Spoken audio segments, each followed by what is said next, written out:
What's going on, guys? BriarRabbit here, and I got an interesting gameplay here.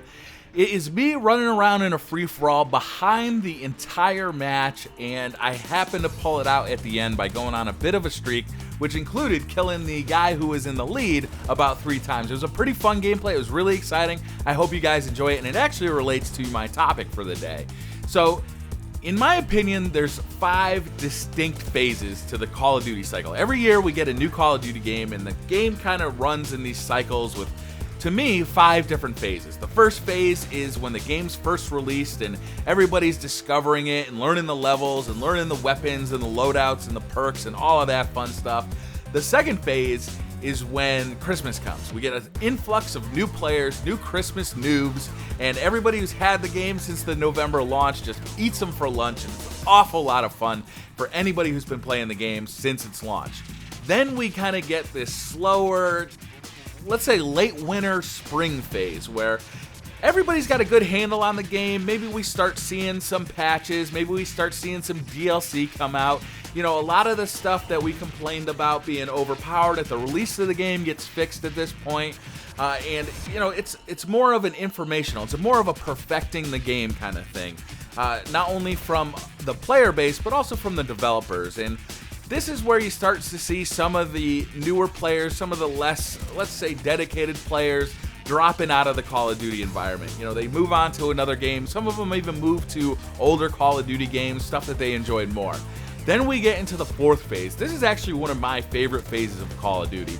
We start seeing less frequent patches, but a lot of DLC. Maybe the 4th DLC, like we just saw, is coming out. And you really start to see the dedicated players. Every lobby seems to be more difficult. There's just more high prestiges in there. Most of the players who are left are really into Call of Duty. They know the good weapons. They know the good loadouts. And it's a really competitive environment. And it's actually one of my favorite environments to play Call of Duty in. Then we come to the 5th part of the Call of Duty cycle, the 5th phase, where everybody's starting to read about the new Call of Duty. Everybody's getting excited about it. You see some of the people who left the current Call of Duty coming back to kind of bone up their skills, getting ready for the next one. And we're seeing that right now. You know, Advanced Warfare is getting closer. We're starting to see some information about Advanced Warfare, and some people are coming back to Call of Duty Ghosts or even Black Ops 2 this cycle, and kind of boning up on their skills. The lobbies are getting more full, and that's a lot of fun too. But where we are right now is actually one of my favorite times to play Call of Duty. The summer dog days of Call of Duty, where every lobby you get into is filled with tryhards with sweaty palms and really trying to win every match, and it's just very, very competitive, and it's an awful lot of fun.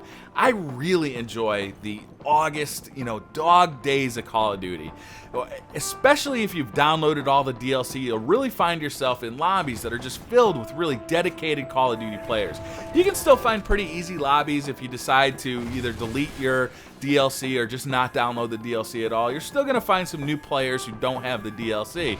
But once you're in lobbies that really have all the DLC, you've had to buy each one of these DLCs as they've come out, you're going to find that you're really with the kind of creme de la creme of Call of Duty players. The guys that either they know all the cheesiest stuff to do, or they're the most dedicated Call of Duty players. It's just a really competitive, really difficult time to play Call of Duty, and I actually love it. I think it's as fun, maybe not quite as fun as the Christmas noob time, because that is just Call of Duty gold right there. When you get brand new players playing against people who just an entire lobby of people who know exactly what to do in this game, you just get an influx of all these new players.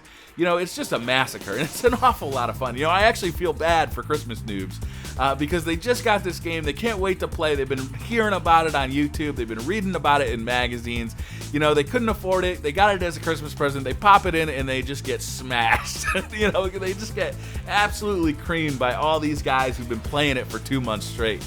But now is the time when everybody knows the game. There's very few new players coming into Call of Duty in August, and it is a very competitive and very nerve-wracking, very fun time to play Call of Duty. you're always having to play as hard as you can if you want to get gameplays for YouTube, or if you want to do well, if you want to keep that KD going strong. And it just makes it an awful lot of fun.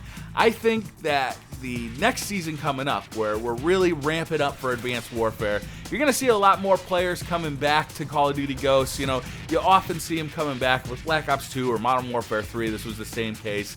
And Modern Warfare 3 actually did something really interesting. Is they introduced a brand new game mode with their 4th DLC, as well as some really small maps, which is really fun because you could play 3 versus 3 on these smaller maps, and it was a brand new way to play Modern Warfare 3. It really felt new and fresh with these new maps that were really small.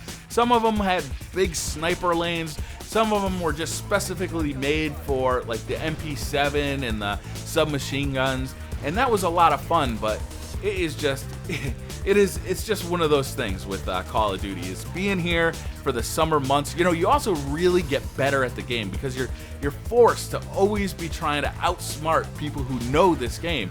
You know, you're really playing people who actually know how to play the game. So if you want to succeed, you have to step up your game. You have to practice your jump shots. You have to practice, you know, dropping to the ground and still shooting, you know, your flop shot. You know, you have to practice all of this stuff, and you have to be on your game the entire time if you want to get good gameplays. And you'll see, you know, this isn't the most spectacular gameplay I've ever posted on this channel, but it was awfully fun when I was recording it. It was really tense. The pressure was on. I really wanted to win this game. I really wanted to get this last kill. And you see, the last guy was on 29 for, I don't know, a minute or so, and I actually killed him about 3 times while he was trying to get there. I didn't want to be in that final kill cam, but I was finally able to win this game, and I really felt good about it. I definitely wanted to post it, and it just reminded me of how I felt during these summer dog days of Call of Duty. So let me know how you guys think about the Call of Duty cycle. What's your favorite part about the Call of Duty cycle? Hit that like button if you like this video, hit subscribe if you're new to the channel, and I'll see you guys next time. Bye.